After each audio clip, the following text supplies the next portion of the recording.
participé à la réunion. Vous avez vu Vital Kamerhe qui est au Ouganda. Qui avec une délégation, il y a des députés. Makamouni et l'équipe, tous solo. J'espère que tous les Congolais, partout vous allez informer, Boyeba, quel est le plan machiavélique. Il y a la communauté internationale, précisément la France. Le plan machiavélique. Au Rwanda na Uganda bana kati ya ko préméditer sikoyo na émission. Bo like émission, bo commenter, bo partager. Balien. En tout cas, on a besoin que les Congolais nyonso bazala informer na makambo mazali koleka na mboka ekolo Congo. Pendant que les Congolais de père et de mère, ndenge tolobaka même fois un véritable Congolais qui connaît sa mokoloté ça oluka oyeba payer la kindenge ni payer la kindenge. Un vrai Congolais, vous êtes censé de connaître même voir l'état de santé de votre pays. Un vrai Congolais, vous êtes censé de connaître même la santé du président de la République, le commandant suprême Félix Antoine Tshisekedi Tshilombo. Pendant que tous les gens sont il y a 2 réunions salami na Rwanda na Uganda. Objectif nango nini? Pendant qu'on est au Bandé Koloba, Paul Kagame a mis sur le plan diplomatique. Kagame a mis sur le plan diplomatique. Dans notre pays, pour parler, on a signé même des accords. Ah, tout le monde harmonisé. Paul Kagame a bandi aventure. Paul Kagame a bandi aventure. Aventure, c'est par rapport à la diplomatie à président Félix. Ils ont vraiment en difficulté. Les chefs de l'État sont en difficulté. Kagame a zalaki intouchable en Afrique. Kagame a servi Mindele de la façon. Kagame a zalaki loyal. Na ba français, na ba américain. Azalaki loyal na ba polonais. Azalaki loyal na ba anglo-saxon nyonso na Union européenne. La loyauté de Paul Kagame, ezalaki koboma wa Congolais, okende ko kabela Mindele ba minéré pour ba Mindele ba tika na pouvoir. Koboma wa Congolais ko soit minéré ko pesa Mindele pour que ba Mindele ba protéger ka bêtise to ba bavir na ye. C'était ça Kagame. Nenga salaka salaka salaka salaka salaka. Zambala la kate, Dieu a suscité un homme. Et la personne que Dieu a suscité, c'est un Congolais authentique, le président Tshisekedi. Boyebi, il y a eu des hommes, les cas, Babandaka déjà pour Sakola. Patrice Emery Lumumba Lobaka, l'histoire il y a Congo et Koko Mama, la fils du pays, de ce pays, République démocratique. Maintenant, Kagame, tout en étant dépouillé, surtout que, sur les branches, c'était les Américains. Les Américains. Les Américains ne pas commis ça qui est maintenant. Les Américains ont décidé au Tikaï. Les Américains ont décidé au Tikaï. Kagame est allé maintenant pour se pencher pas y a pas français. Avec tous les crimes que Kagame a sali. Les crimes crime contre l'humanité, crime économique, la génocide. Dans le lobby, a sali les crimes tout. Bolanda qui va sénateur, il y a Virginie Maloba qui va lobby. Ils ont créé atrocité à l'est de crime. Rosala pardonner. Ils ne seront pas impunis. Il faut qu'ils va subir une punition. Planification au Kagame Kene Kosala na Macron en France. Tu dois comprendre dans autant que Kagame yé. Bah Kosala réunion na Uganda, na réunion na Rwanda. Mais toujours révéler bino d'abord ce qui s'était passé dans Uganda. Kamerhe to kanye pina makoko mi balé na katasa. Vital Kamerhe. Et puis, tous ces Congolais mobilisation, nous allons maintenant nous tenir debout. tokosala ba marche en grande envergure pour la destitution de Vital Kamerhe. Kamerhe totikeli sous la perchoir à l'Assemblée nationale. Vous savez que Kamerhe est une délégation na Ouganda. Qui portait un message à président Félix. Mais Mende vient de révéler ce que Kagame vient de faire à l'Ouganda. Beaucoup de boyoka makamba. La délégation qui a été conduite par Vital Kamerhe, Mende faisait partie de la délégation. Par comme tu dis que Joseph Kabila passe à Ouganda. Joseph Kabila passe à Ouganda. Kamerhe peut pas la délégation. Oui, mais que Kamerhe a tiki ba député. A tiki ba député. A vu passer que naïe, qui participer à la réunion occulte contre la République démocratique du Congo. Je parle de Kamerhe. Mouta révélé en c'est la mère Mende. Que Batika qui va isoler bango. Il y a que comprendre part dans une réunion occulte. Réunion nuisible contre notre République. Tolobaki déjà que plan Zanini. Kagame sur le plan diplomatique a senti que non, il y a la Tshisekedi. Distance c'est Amoulay. En Kokate. Comme la France voulait défier les Américains, passant par le Rwanda, mais intoxiquer Kagame de ne plus s'incliner aux accords. Il y a une déclaration de principe à s'incliner parce que Yemoro déjà Kagame n'est pas un boule, il solo non, solo qui est parti à Mboka la Bango et Kota la Congo. Mais les trois articles clés, il y a déclaration de principe de paix et Kangi Kamerhe Singala Kingo. Et les Français qui tombent dans l'analyse, ils Kamerhe signé et ils ont signé déjà l'Iwana. Premier principe, le respect sur la souveraineté, l'intégrité territoriale et la gouvernance. Biloko wana, c'est-à-dire Rwanda a les sous na makamba ba FDLR ekozala te. Kagame ba eko ba kotisie biloko na Macron. Na lobaki na bino bitumba na minito yo. Eza dit à horizon 2030 bitumba to bomo na oyo. Eza dit à horizon 2030.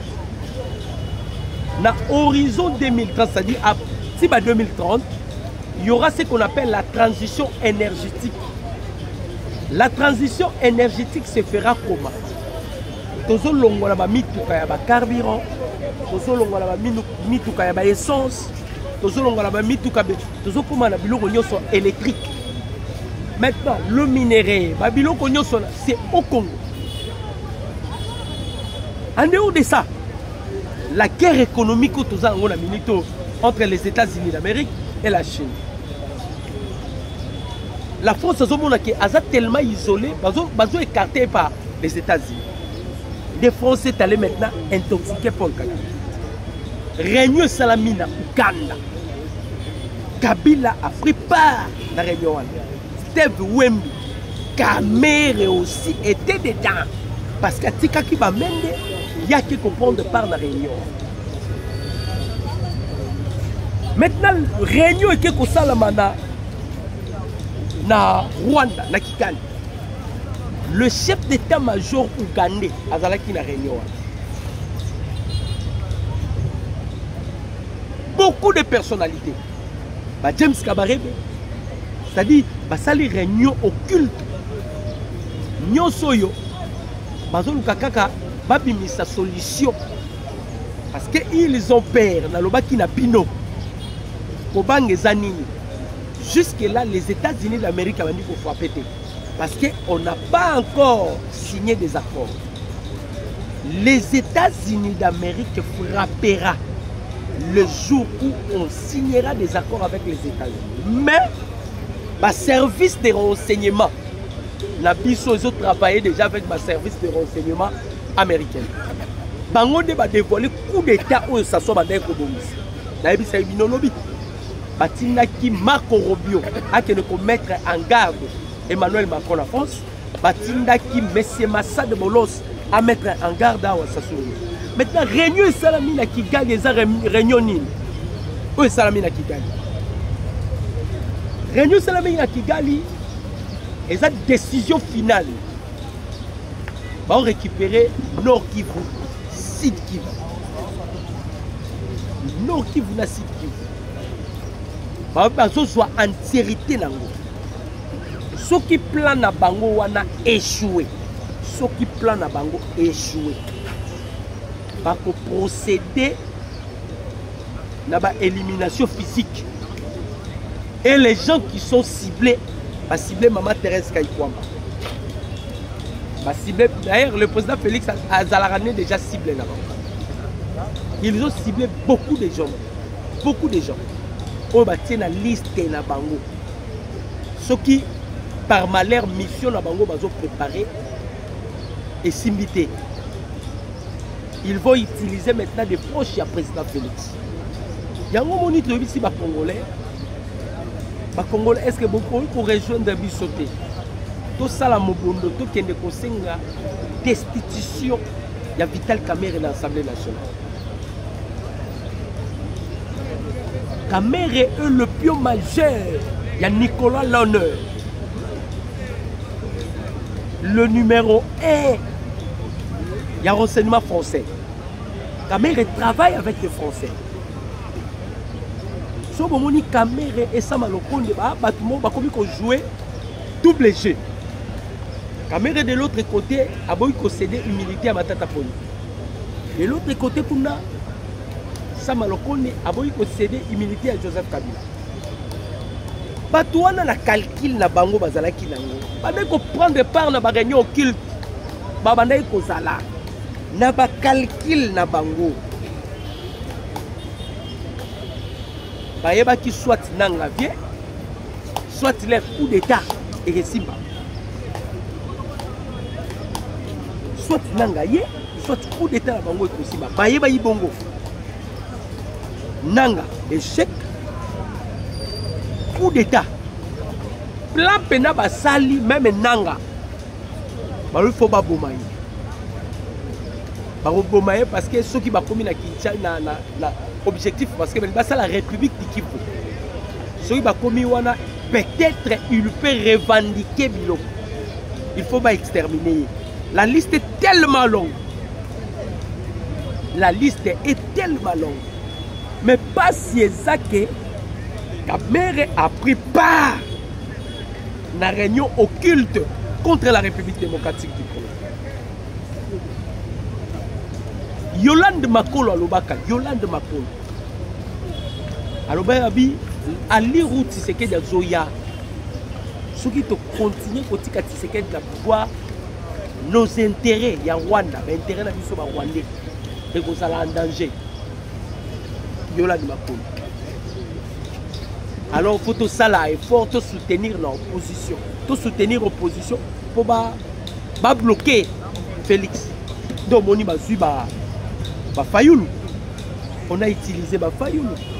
Tout le monde dit que l'opposition n'existait pas. L'opposition n'existait pas. Dans l'année, on va manipuler par les Français. Et à Bangui, il a répété à l'objet que cette fois-ci, il va marcher ensemble avec Joseph Kabila. Et puis, il y a plus loin pour l'intérêt de la République. Tu posé Fayoulou une question. Lito Kabila, ça c'est pour l'intérêt de la République. To Kabila pour pour récupérer vos unés parce que l'eau on les qui passe à Malokode. Donc bakangi bango à fragrance. À fragrance.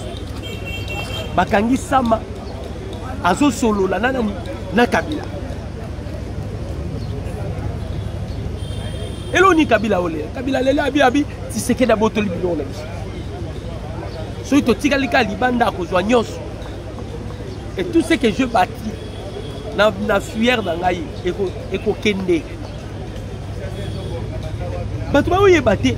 Ah ouais déjà Mukonzamboka activé. Vous savez vu comment on a confisqué baba port. Bisiko bango bandé ko préparer déjà parce que baté déjà bakano na bango nyonso na kati ya mai. Kigali atie bakano na ye, France atie bakano na ye. Donc bazoluka mokonza mboka parce que bayebi les deux mots totikali na mena juin oyo eza ba moya mabe. Ba américain bayebisaki Kagame basipliaki. Basiplier na ndenge ko siplier mais les américains ne veulent pas ba peine de sang. Bayebisaki Kagame, si vous voulez sortir par la grande porte, qu'il y ait une négociation. Kagame qui est en négociation. Mais le rôle de que Kagame Kagame est aussi animé par Emmanuel Macron. Macron a dit que les Français sont perdus. Il va intoxiquer Kagame. Maintenant, le deux mots est Kali. Washington a mis un calendrier. Nenge Washington a mis un calendrier. Américain Balobaki, c'est lui qui osera. Il y a côté la calendrier américaine. Donc on écraser. Mais avant maintenant les choses arrivent, ne va pas continuer réunion, comme il comment exterminer le président Félix physiquement. Pas cibler la Thérèse Kaïkwama pour m'tater bango pandi likolo sur le plan diplomatique, c'est Thérèse Kaïkwama. À Longo ici même collaborateur il y a Paul Kagame. Batuma côté ici ma démission. Même ambassadeur tout près à Conseil des sécurités des Nations Unies rwandais. Kagame a bien kiazonga boy kozonga. Kaïkwamba là humilié. Ndé bazo patusko ba ciblé maintenant, ils vont utiliser les ennemis pas de l'intérieur, de l'extérieur mais de l'intérieur. Le premier ennemi de l'intérieur qu'on utilise maintenant c'est Kamere. Il est allé à l'Ouganda à participer à la réunion. Parce que l'Ouganda n'a pas la carte de connivence. Les nilotiques basangani basali blog. Bobo sanate. Bazaki na conception perspective ya venir na bango nilotique. Balingaki basala empire et matuti. Empire et matuti. Po basala yango normalement fallait ba ko isaboa. Pardon baoba. Ndenge ba congolais baloba. Le plus grand baobab en Afrique c'est la RDC. Pour que les nilotiques contrôlent l'Afrique mobimba. Il doit commencer par les Congo. Ndo monaki papa oyoyoyo. Azara PD ça sunge. Papa mkolo wana. Apesa ki bango 22 000 hectares. Baza secte moko na ba Macron. Après Sassou, c'était Lorenzo. Apesa ki hectare. Calcule les aguinini. Va encercler d'abord la RDC. Tout ça a la difficulté. C'est qu'il il a des jours. Maintenant, tant que plus pur, on avait déjà récupéré certaines anglo-saxons au Balongwa qui derrière la RDC et derrière le Rwanda. C'est alors que le président Félix a accueilli maintenant un partenariat gagnant-gagnant avec les Américains. Le porte-parole Yassoko la est à Sali Communica Lobini. On a violé déjà les cessez-le-feu. Ah, Tozolo Balabino Bobi, que guerre zongi. Guerre zongi, grave. Les lots déjà, Bawazale, no Bana Kiwanda. Nago m'appelle Bezala qui pèse moi moi. Oui. Guerre zongi à ma case. Et ça va signer les autres alisake. Même Kabila Tia Yakiao. Na Congo Brazzaville. Pour participer à la réunion à coup d'État. Atinaki Obasanjo, c'était une mission Obasanjo Ayaki na. Batouana Nyoso, Baozako s'est retrouvé l'issouté. Ils avaient des carrés miniers ici, Kabila Pesaki Bango, pour bâtir un pouvoir, pour sécuriser, protéger. Tous ces carrés miniers là, tu sais qu'il a récupéré en gros. Comme on a tu sais qu'il comme un témoin gênant. Comment maintenant va éliminer le président Félix? Comment va éliminer le président Félix? Nous moni, qu'est-ce qu'on a réunion à Rwanda? Une réunion avec les chefs d'état-major ougandais. Ah, tous ça l'appelle le gouvernement na biso.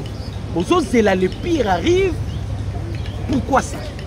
Bokata opération UP9 na FARDC pour attaquer des adeptes. Bobimisa tous les militaires ougandais dans le sol congolais. Bobimisa bango. Il faut aussi s'en charger l'ambassade français. Mais Ibrahim Traoré benga na français. Niger benga na français. Mali même Mali avait des problèmes. Hein? Il y a Kidal. Plus de 10 ans. Tant que Bengali va forcer parce que c'est français va créer un djihadiste là Boko Haram. N'est-ce pas c'est 3 mois va récupérer Kidal. Et Sahel mobilisé sécurisé. C'est par Sahel ne va ko kota ba mercenaires, il y a Irlande du Nord. C'est par Sahel. Gouvernement congolais totelem, surtout ambassadeur français. La France a telle ici position. La France est prête de soutenir Kigali pour faire la guerre. Parce que c'est la guerre. La négociation pour Moni, Kagama Boyango. Il faut qu'on vous dise la vérité. Kagama Boyango, par principe de paix. A Boyango pour la nuit, il Congolais Moutou. Rwandais ti bomona ka bavandaka. Bango bazelaka que le Congo soit balkanisé. On les appelons là-bas. Maintenant, président Félix il faut dépasser Bango. Les accords où nous sommes allés signer là, et Makamova Yaba Américain. Au moniteur, on va ici Thérèse Kaikwamba, on va ici Olivier Nduringuerero. Masoule Zakini. Masoule Zakini. Il faut d'abord que souveraineté et République démocratique du Congo soit respectée. L'intégrité territoriale. C'est-à-dire, premier article Kakawana, dans la déclaration de principe il y a paix. Premier article. Et opter à la mort aux balkanisation. On ne parlera pas de la balkanisation. Pour toujours. Pensez-vous que Kagame va signer ça? Pensez-vous que Kagame va signer ça? On ne parlera pas. Et système au Bazalango, quand on les frappe, il a cessé les faits. Au moins, il faut respecter cessez le fait. Tant qu'on reçoit force, il faut attaquer, il va récupérer le village. Quand on les frappe, il a cessé. Yango Bomoni, Bawazalen, Bakebisaki, prêtre catholique. Baliba même pacte social, la maman qui est le Bawazalen, Bawazalen, ici, bon, Nyatama Kolona, Bino, Boya, Lukabi sauté. Talaba Papoyo. Tu as vu ça, Bino Bazoki, 12 millions. 12 millions de dollars. Union européenne de Pesaki Bao. Union européenne, Bitumbeza Nini. Union européenne. Bitumbeza Kamoko. Pas empêcher Kaka. Pour la bango, pas bloquer Kaka. Tout signer l'accord avec les États-Unis d'Amérique. Oh, bango, et puis, Sengeli Boye, Banaloba qui a une émission. L'Amérique a fait sa carte. Mandat il y a 30 ans. Amérique. Qui ont 30 ans. Paul Kagame 30 ans. Cette fois-ci, il veut donner 30 ans à Tshisekedi. Donc les opposants, une fois les accords signés, Tshisekedi est là. Juste pendant 30 ans. Maintenant, Kagame a tel lobby. Mouto sera vendu 3 ans. Arobomabi sera vendu. Photo boule. Ah, bah comme il coloca. Bah longola moukonzamboka physiquement. Pas ciblé pena maman Thérèse Kaikwamba. Pas ciblé ma grande personnalité. Mais n'attendez bino bateau mi balé parce que bon yebike le président Félix est le président le plus recherché dans Minito. Kaikwamba n'en parle pas parce que Anyokoli Kagame, ba voix nyoso, ba voix diplomatique nyoso Kagame kei. Pema. Ba voix diplomatique nyoso Kagame kei. Pema. Kagame comprendre que la diplomatie a encore sauté. Pour votre information. Kagame comprendre que sur le plan diplomatique, il ne fera pas face avec Tshisekedi. Kagame veut maintenant Tozonga na Bitumba. Parce que Mayelo président Félix Asalaki, tant au Rwanda, le président Félix a eu seulement l'intelligence de délocaliser la guerre. Tolongoli Bitumba na Est, Tomemia Moto Vandison na message, to solo là. Yo loba ngana loba, total ce qu'on a Nenge to memaki yango na table bitumba maloba Kagame akoki bitumba maloba te. Kagame a décidé azonga na bitumba ya manduki. Ndo moni ba créer ki réunion. Tozo bomba te tolobi première réunion salami na Uganda. Caméra zangi na réunion wana. Azalaki Mende à Poiti. Alobi atiki biso quelque part amemi kaka na linaye. Oyoyo. Abebi soki parsec na ye soki na nyamema ki wana bake caméra. Maramunyo sozo sama na Congo le nom de caméra. Mais peuple congolais te les mati. Toke to simbi lingi ka assemblée nationale wana. Muta encore taté jusqu'à ce que caméra va démissionner. C'est un danger pour ce pays ces messieurs là. Un danger. Un danger pour ce pays.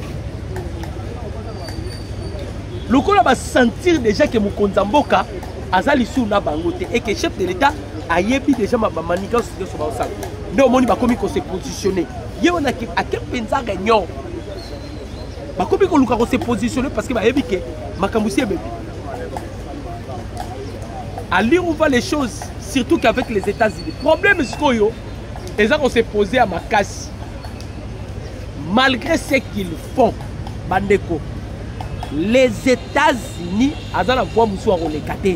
il faut signer la biso. D'accord.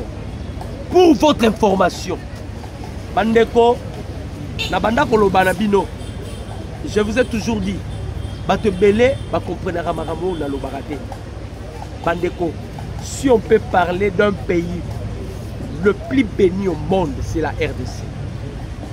Si on peut parler d'un pays extrêmement sacré, c'est la RDC. Naebi Sabino, ba juif pour le kaka, Bible lobela ba juif. Eza Benjamin Nyatana outé. Le véritable juif sont des peuples congolais. Oyebi makambo salami na ba Congo. Ba lobi réserve mondiale. Ya cuivre. Réserve non exploitée. Bandeko. Bandeko. Minéraux nyoso eza bobo na rezalaka na Katanga. Tous ces minéraux eza na ba Congo. Tous ces minéraux eza na ba Congo. Papa na osala l'émission. Nde na loba bo uzongisa ekota. Viens ko kata kanga kata ta pose, ta pose. Basali découverte ba minéraux bandeko ba Congolais. Na zongisa bino na lobi tozo sala ba recherche. Nga na sali recherche. Na osala recherche na banako na banano origine ya Congo. Na yeba Congo et uti wapi. Na kwe na cartographie il y a 1600 ans. Il y a Afrique. Cartographie il y a 1600 ans, il y a Afrique. Place il y a carte il y a Congo batika vide. Na cartographie il y a 1600 ans, il y a Afrique. Mais ba komi na latin benita et terra. Batiki vide mais ba komi benita et terra. Moi je me suis réfléchi. Bakomi benita et terre en français linkoloba la terre bénie. Bango ba yebaki ndenge nini ke Congo eza terre bénie. Bango nde bakomi benita et terre avant bataka na 1600 ans na carte Afrique. Toye na 1588 ba changer benita et terre bakomi kokoma Iderium terra toujours na latin qui veut dire la terre des juifs. Ngate Mindele na 1600 ans na 1588, ça la recherche à carte. C'est-à-dire, comme ma carte, il déjà que ce pays ici, c'est le pays le plus béni au monde. Pandeko, réserve, il y a cuivre, il y a coltan, manganèse. Na lobby bien na Congo, basali découverte na ba japonais. Na conseil des ministres japonais, ba vite aux autres milliards. Que les exploiter tonnerre nango za likolo parce que bas nanu ba salate nanu ba simbate katumbi tant tozui makambo yo ya ko sala ba accord avec les américains bomone katumbi akendaki pa ba américain lobi nini d'ailleurs katanga ana kuna minéraux za la lisusu katumbi akendaki abibo landa bango te minéraux za raté Kagame lisusu akei oh non cobalt na ngai na coltan na ngai eza na tonnerre à makasi koleka o ezaka na Congo. Mais o ebimi na ba Congo, je parle de ba Congo. Bandeko balobi cuivre nanu basalela te. Balobi les réserves, ce sont des Japonais basali de. Balobi eza réserve mondiale. Notre pays, c'est le pays le plus béni au monde. Voilà pourquoi ils ont payé un objet, un complot, donc un objet d'un complot international. Na modèle, il y a des découvertes, il y a beaucoup. Bandeko. Pensez-vous que Minelo yo, bien ok. Une fois le Congo est stable, paix et Vandiao, ça serait le pays le plus puissant. On a fait encore découverte 6 blocs pétrolières non exploités par Congo. Ba Émirats arabes yo, ils ont pétrole belé terre. Ba 3 sur 4 blocs tandem ba Qatar eza. Mais biso 6 non exploités. Sans parler de Inga 3. Sans parler de port ya banana à nos profondes. Et bisa binoti. Merveille eza kuna. Mai na biso zo uta fleuve pour kota na océan. Mai ya fleuve zo kota na océan. Balobi puissance na vitesse il y a 50 000 mètres cubes par seconde. Bandeko, ça c'est du merveille. Puissance ya mai kolongwaka na fleuve au kota na océan. 50 000 mètres cubes par seconde. Donc baro sala le sous shit musu et pesi biso courant. Le pays le plus béni. Mais ba oyo ba kamero yo soka uta wapi ayawa. Ils veulent tenir le peuple congolais en otage. Il a pris part à la réunion. Mende a dévoilé. Mende, il a dévoilé. Et puis, tu peux subir nos plans. Parce que mardi, où tu connais le cas, Marataï Moukozamboka, le coup d'État. Et heureusement, les États-Unis, mardi, où tu connais le cas, il y avait déjà des commandos français qui na Congo Brazzaville, et la France était en contact avec certains officiers congolais, entre autres, Batangaki Christian Dayouel. Batangaki Dayouel.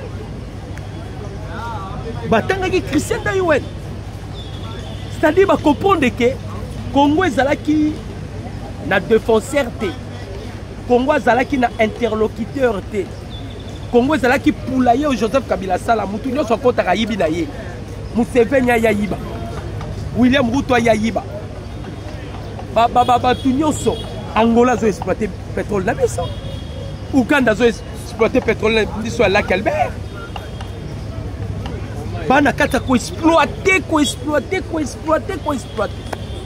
Mais quand nous avons eu un président responsable, le président Félix, Mukonzambo Kaya Fandi alobi non. Tokomo na rabatu. Kagame lela munoko mboka. Et pas d'organe. Paul Kagame muchope bozomona. Kagame bomona Kagame wana aza descendant ya Lucifer Kagame. Lucifer. Ce sont des gens qui melaka makila, bazwa pena makila ya fresh ba melaka Kagame. Lucifer. Macron Lucifer a mongo bozomona. On va la vérité des irnyo. Oh, même ils américains kotaki na conclave ya Vatican. D'ailleurs, Moupepe Babi, Milinga et Bimaki à Noir Makasi parce qu'il y a eu présence à Mbongo. Milinga. Et puis, il y a une direction. Milinga, oh, Vatican a remonté la Vatican parce qu'il y a eu présence à Mbongo. Mbongo, sataniste. Donation sur le sataniste. Nani auto crucifié Bango. Albert Kakenza. Albert Kakenza a bindé Basango Basali pacte social. Bisopet Osali, les amis de Daniel. Les églises catholiques, Bisopet Osangana, Totambola Sikopo, nous devons contrer. Parce qu'il faut qu'on contre. Accord avec les Américains, des problèmes. Les accords avec les Américains. Pourquoi ils ont problème? Parmi Babylon comme Konzamboka et Pengla qui n'a pas américain. Tous ces gars américains va sécuriser d'abord la souveraineté na biso. Va sécuriser l'intégrité territoriale na biso. Et va sécuriser le peuple congolais. Maintenant, Basango va vivre à Bamakila, quand les Congolais meurent, ne peut pas avoir force. Même les Français, il faut que les Congolais va koufaka, ne peut pas avoir ngouya.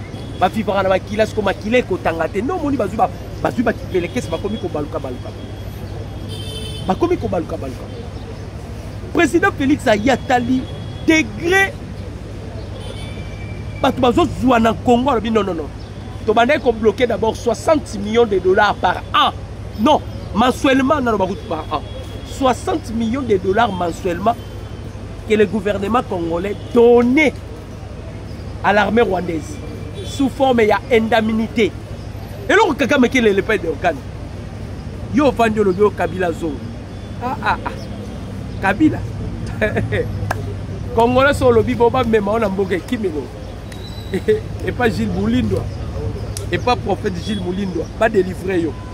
Congolais sont le Kabila Zo, on a beaucoup. Azo pèse à Rwanda 60 millions de dollars par mois. Mensuellement. Si on sali calcul, na 18 ans, donc Rwanda bénéficie de 12 milliards de dollars américains. Ndeko. Ndeko. Tu veux ça rabattre, Mouta n'a pas de défaut. Mouta a des défauts à Zate. Tout le monde a des défauts. Mais au moins, total en Bolingo, président Félix Azana pour l'Amboko. Si on peut d'abord accepter tous la bisogno son sima mon l'Amboka et Congo Félix Antoine Tshisekedi Tshilombo. Kaka pour la soucieux Azana, les Américains disent Herman Cohen a été Kolobango. C'est Abis Tshisekedi, c'est une icône. C'est un monument vivant. Ba Congolais Borozo a président à Bouité. Biden a tika pouvoir. Tshisekedi a dit ça Biden ngala M23 to dialoguer terre. Si Biden a kenda. Owe bisanga oh be bongo siko les gens comme ko dialoguer na ba M23 bo yeba. Dialogue Biden ba ndeko senga. Balinga ba be mabiso na mixage na brassage. Dialogue ya lelo président Félix Soto dialoguer na ba M23. Pourquoi ba moboya? Parce que toko kende na bango na mobilisation. Pardon, na démobilisation. Na cantonnement, na désarmement. Pour biloko ane salama, on doit dialoguer. On doit dialoguer. Pour biloko ane salama, on doit dialoguer. C'est ça la différence. Donc, awawa, réunion bakotaki, ba cible penza balobi, il faut récupérer Est mobile, c'est-à-dire dans une nord Kivu, Sud Kivu, Ituri, il y a 6 provinces. Tanganyika, Chopo, Maniema, baza na kati ya kosala.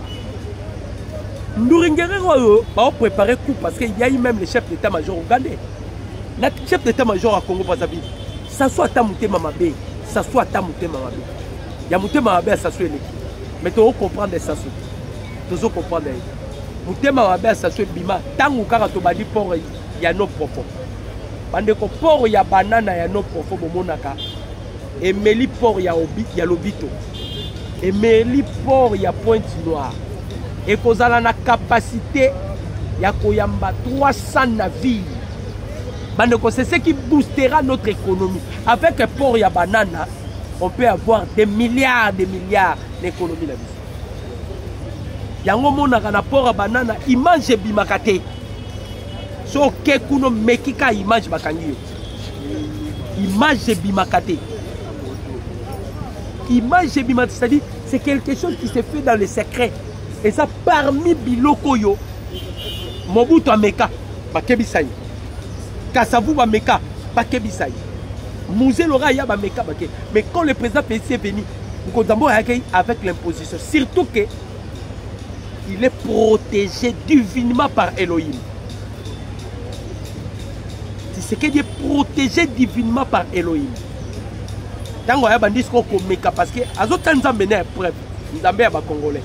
Atsa bangwane preuve.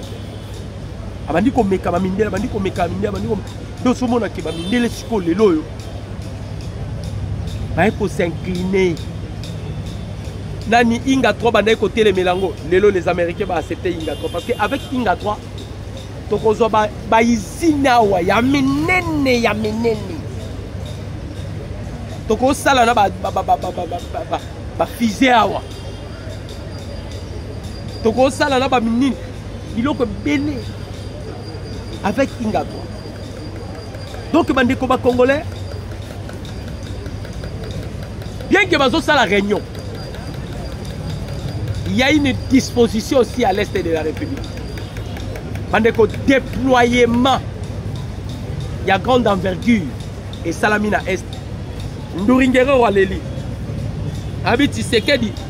Nous allons là pour parler. Il y a ma déclaration de principe de paix. Mais on va déployer ma militaire, ma force spéciale. On va déployer ma char. On se prépare parce que Paul Kagame na réunion ba koti ba ni ba attaquer. Na lobi na bino que Kagame a défié déjà les États-Unis d'Amérique. A défié bango. Kagame na lobi a ko s'incliner ba makambo ba corps Rwanda. Et puis biso to sepeli. To sepeli. Pour ça la biso zaki que Kagame ya biloko wana. Pour ça la biso ya nzamba ndirisi Kagame muté parce que comme on a Kagame vie, tout le monde on dirait biso ba congolais to ba perdant. Pour ça la biso ya ba boba Kagame. Et lino yo Kagame poni. Ba lino Kagame poni. Amata akita. Donald Trump c'est Ibisaki. Si on continue qu'on s'entêter, on va t'écraser. On va utiliser tous les outils nécessaires au biso américain tous en haut. On va t'écraser. Macron va continuer qu'on s'entêter parce que dans un bloc comme Moko, Bandeko plus de 143, 89, 63, 95, 965. C'était avec plaisir. Que Dieu vous bénisse. Merci.